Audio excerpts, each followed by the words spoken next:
Hi friends, welcome to our YouTube channel online school Manda. पिछले video में हमने बात की थी नाउन के टाइप्स के बारे में कि नाउन कितने प्रकार के होते हैं, उनके बारे में हमने बात की थी।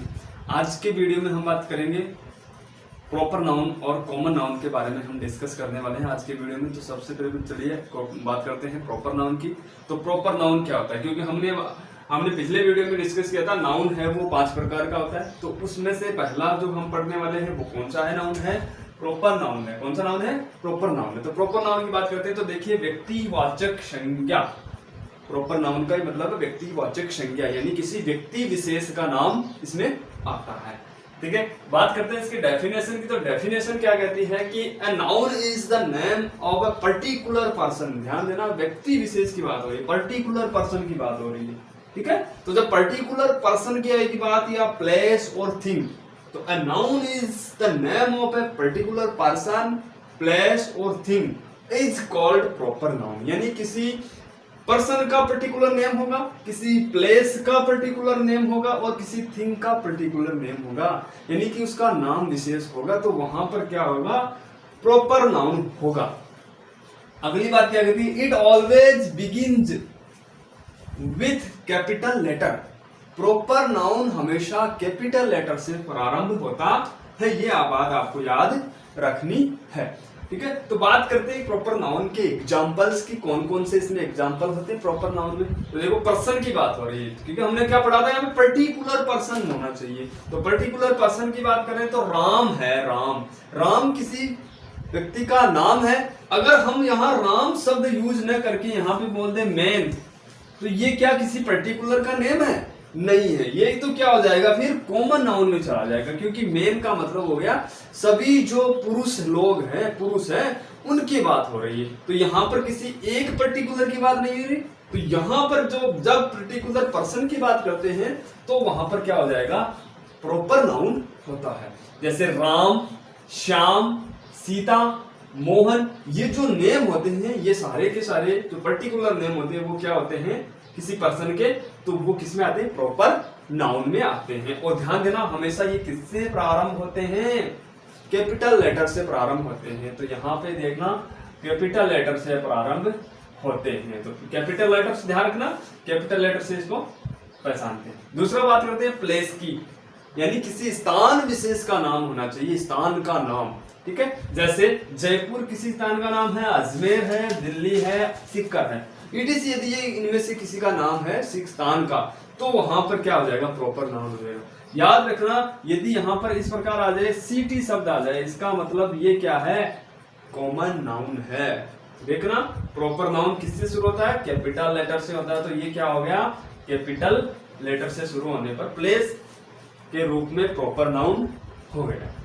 बात करते हैं थिंग की। जो प्रॉपर नाउन में थिंग की बात करते हैं, तो थिंग यानी किसी वस्तु की बात होती है। तो वहां वस्तु में जैसे रामायण एक ग्रंथ का नाम है, तो यहाँ पे इसका नाम देखो कैपिटल लेटर में है, इसका मतलब ये प्रॉपर नाउन है, कोई थिंग है, कोई वस्तु है। गीता में भी कैपिटल लेटर, कोई वस्तु है, प्रॉपर नाउन है। इसी प्रकार बाइबल में भी क्या है? ठीक है, बाइबल का भी पहला जो लेटर है वो कैसा है? कैपिटल में है। तो यहाँ पर ये क्या हो जाएगा? थिंग के रूप में प्रॉपर नाउन होता है। इसी प्रकार फोर्ड, आपने फोर्ड जो कार है उसका नाम सुना होगा, तो फोर्ड है वो क्या है? थिंग है, और थिंग इसका प्रथम अक्षर कैसा है? कैपिटल लेटर में है। तो कैपिटल लेटर में होने से ये फिर क्या हो गया? थिंग के रूप में प्रॉपर नाउन हो गया। क्लियर है प्रॉपर नाउन? तो प्रॉपर नाउन क्या है? पर्सन, प्लेस और थिंग। पर्सन, प्लेस और थिंग में से इनमें से है पर्टिकुलर, इनमें से अगर किसी का नेम है तो वो प्रॉपर नाउन है। ध्यान रखना, पर्सन, प्लेस, थिंग में से अगर पर्टिकुलर नेम होता है, पर्टिकुलर, ध्यान है ना, पर्टिकुलर, विशेष, व्यक्ति विशेष या वस्तु विशेष या स्थान विशेष का नाम होना चाहिए, तो वहां पर प्रॉपर नाउन। अगले स्टेप पर चलते हैं कॉमन नाउन। कॉमन नाउन क्या कहता है? तो कॉमन नाउन कहता है कि कॉमन नाउन यानी जातिवाचक संज्ञा। यहाँ पे जाति का मतलब है किसी वर्ग विशेष से, वर्ग यानी किसी एक वर्ग विशेष को ये क्या करेंगे? रिप्रेजेंट करेंगे। तो यदि वर्ग को रिप्रेजेंट करते हैं तो देखिए एग्जांपल, ऐसे डेफिनेशन देखते हैं। डेफिनेशन क्या कहती है कि a noun that can be used, यानी कि एक संज्ञा जिसे प्रयोग किया जा सकता है, to any one of class, किसी भी एक वर्ग के लिए, किसी भी एक वर्ग के लिए, ऑफ पर्संस, व्यक्तियों के एक वर्ग के लिए, प्लेस स्थान के वर्ग के लिए और थिंग किसी वस्तु के वर्ग के लिए। यानी कि एक नाउन जिसका प्रयोग किसी पर्सन, प्लेस और थिंग के में से किसी वर्ग को के रूप में यूज किया जा सकता है तो इज कॉल्ड कॉमन नाउन। तो उसको क्या कहते हैं? कॉमन नाउन कहते हैं। तो यहाँ ध्यान रखना, यदि किसी पर्सन, प्लेस और थिंग का कोई वर्ग को यदि रिप्रेजेंट करते हैं, एनी वन ऑफ क्लास किसी वर्ग को रिप्रेजेंट करते हैं, तो वहां पर वो क्या हो जाएगा? कॉमन नाउन हो जाएगा। एग्जाम्पल देखते हैं, जैसे किसी पर्सन के बारे में बात करते हैं तो पर्सन में देखो सारे पर्सन आते हैं, man, women, boy, girl, child, ये सारे के सारे क्या आते हैं? पर्सन में ही आते हैं।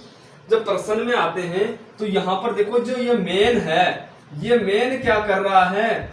पुरुष जो वर्ग है उसको रिप्रेजेंट करता है, पुरुष वर्ग के बारे में बात करता है। ये पर्टिकुलर क्या करता है? पर्टिकुलर पर्सन की बात नहीं कर रहा है, ये पूरे पुरुष जो वर्ग है, समुदाय है, उसके बारे में बात कर रहा है। ठीक है, तो यहां पर ये फिर क्या हो गया? कॉमन नाउन हो गया। अगला देखते हैं, तो यहां पे देखिए वुमन, वुमन क्या कर रहा है? ये वुमन क्या कर रहा है? स्त्री या महिला जाति को क्या कर रहा है? महिला वर्ग को क्या कर रहा है? रिप्रेजेंट करता है। तो यहां पर फिर ये क्या हो गया? कॉमन नाउन हो गया। इसी प्रकार बॉय लड़कों का जो वर्ग है उसको रिप्रेजेंट करता है, गर्ल किसको रिप्रेजेंट करती है? लड़कियों के वर्ग को। इसी प्रकार चाइल्ड क्या करता है? बच्चों का जो वर्ग होता है उसको रिप्रेजेंट करता है। तो जहां पर वर्ग की बात होती है तो वहां पर फिर क्या हो जाएगा? कॉमन नाउन हो जाएगा। ये पर्सन के रूप में ये सारे क्या है? कॉमन नाउन है। अब इनमें से यदि हम इनके बात करें, मेन की बात करें, तो मेन का अगर कोई नेम है पर्टिकुलर तो वो प्रॉपर नाउन हो जाएगा। ठीक है, तो इस प्रकार ये आपको याद रखना है। इसी बात अगर आगे चलते हैं, प्लेस के रूप में कॉमन नाउन का अध्ययन करते हैं। तो प्लेस के रूप में विलेज है, किसी गांव को रिप्रेजेंट करता है, तो ये पूरे गांव यानी जितने भी गांव हैं उनके वर्ग की बात हो रही है। सिटी है, शहर, तो शहर वर्ग की बात होती है, शहर जाति की बात होती है, शहर वर्ग की बात होती है। इसी प्रकार कंट्री है, तो कंट्री भी क्या करता है? कंट्री भी किसको रिप्रेजेंट करता है? देश, यानी कि जितने भी देश हैं उनके वर्ग को रिप्रेजेंट करता है, देश वर्ग को रिप्रेजेंट करता है। इसी प्रकार स्कूल, स्कूल भी क्या करता है? स्कूल के समुदाय वर्ग को रिप्रेजेंट करता है, स्कूल समुदाय को रिप्रेजेंट करता है। टेम्पल है, ये मंदिरों को रिप्रेजेंट करता है। अलग अलग प्रकार के मंदिर हो सकते हैं, कृष्ण का मंदिर, राम का मंदिर, ठीक है, गणेश मंदिर। तो इस प्रकार से टेम्पल, सारे टेम्पलों को ये क्या करता है? रिप्रेजेंट करता है। आगे बात करते हैं थिंग की। तो थिंग क्या करता है? थिंग यानी कोई वस्तु होती है। तो वस्तु में देखिए बुक, बुक जो है ये क्या कर रहा है? बहुत सारी पुस्तकें होती है, तो ये सभी जो पुस्तक वर्ग है उनकी बात करता है। ट्री, बहुत सारे कई प्रकार के पेड़ हो सकते हैं, तो ट्री जो केवल ट्री शब्द आता है इसका मतलब क्या हो गया? कॉमन नाउन आ गया। ठीक है, अगर इनमें इसके स्थान पर क्या आ जाएगा? यदि इसके स्थान पर अगर किसी पेड़ का नाम आ जाता है तो वो फिर क्या हो जाएगा? प्रॉपर नाउन में चला जाएगा। यदि किसी पर्टिकुलर ट्री का नाम आता है तो फिर वहां पर क्या हो जाएगा? प्रॉपर नाउन हो जाएगा। चेयर, चेयर में अलग अलग प्रकार की चेयर होती है, तो उन चेयर में हो जाएगा। ठीक है, तो ये फिर क्या हो जाएगा? कॉमन नाउन में चला जाएगा। फैन, फैन पंखे की बात हो रही है, तो पंखा भी क्या है? अलग अलग कंपनी के पंखे आते हैं, तो वहां पर अगर उनका कंपनी का नेम दिया होता है वो पर्टिकुलर नेम आ जाएगा, तो पर्टिकुलर फैन हो गया, तो पर्टिकुलर होते ही फिर क्या हो जाएगा? प्रॉपर नाउन में चला जाएगा। तो इस प्रकार से ये अपना क्या हो जाएगा? कॉमन नाउन हो जाएगा। क्लियर है? प्रॉपर नाउन और common noun I hope clear हो गया। तो मैं समझता हूँ आपके समझ में आ रहा है। अगर आपको ये समझ में आता है तो इसको लाइक कीजिए, शेयर कीजिए और सब्सक्राइब अगर आपने अभी तक नहीं किया है तो इसको सब्सक्राइब कीजिए और ज्यादा से ज्यादा इसको शेयर कीजिए। Thank you for watching.